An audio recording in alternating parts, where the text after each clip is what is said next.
Malayalam big boss season 7 ലൈവിൽ ഇപ്പോൾ നടന്നുകൊണ്ടിരിക്കുന്ന ബി ഹൗസ് അങ്ങനെ ഒരു ബി ബോട്ടിൽ ഫാക്ടറി ആയിട്ട് മാറുകയാണ്.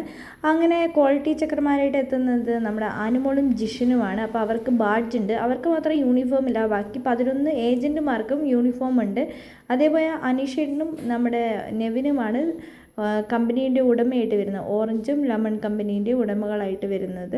ആ സമയത്ത് ആര്യം വന്നിട്ട് അനുമോളോട് ചോദിക്കുന്നുണ്ട്, ക്വാളിറ്റി ചെക്കറായിട്ട് പോലും ഈ ബാഡ്ജ് പോലും കുത്താൻ പറ്റാത്ത ആളാണ് ഒരു ക്വാളിറ്റി ചെക്കർ എന്നൊക്കെ പറഞ്ഞാൽ ആര്യം ജിഷിനെ കളയിക്കൊണ്ടിരിക്കുന്നുണ്ട്. ആ സമയത്ത് അനുമോള് ഞാൻ ഷൂ ഇട്ടിട്ടുണ്ടെങ്കിൽ എന്തെങ്കിലും പ്രശ്നമുണ്ടോ എന്ന് ചോദിക്കുന്നുണ്ട്. അപ്പോൾ അനുമോള് പറയുന്നത്, നീ ഇനിയിപ്പോൾ ഷൂ ഇടാത്തതിൻ്റെ ഒരു കുറവുള്ളൂ, ബാക്കിയെല്ലാം ആയല്ലോ എന്ന് പറയുന്നുണ്ട്.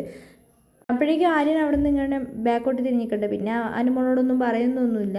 അങ്ങനെ ഈ സൈഡിൽ കൂടെ വന്ന് നിന്ന് കഴിഞ്ഞ സമയത്ത് ജിഷൻ ചോദിക്കുന്നുണ്ട്, നിനക്ക് സമാധാനമായല്ലോ, വെറുതെ എന്തിനാ അവളുടെ വായിരിക്കുന്നത് കേൾക്കാൻ പോകുന്നതെന്ന് പറയുന്നുണ്ട്. എന്താണെങ്കിലും എല്ലാവരും ടാസ്കിന് വേണ്ടിയിട്ടുള്ള തയ്യാറെടുപ്പിൽ തന്നെയാണ്.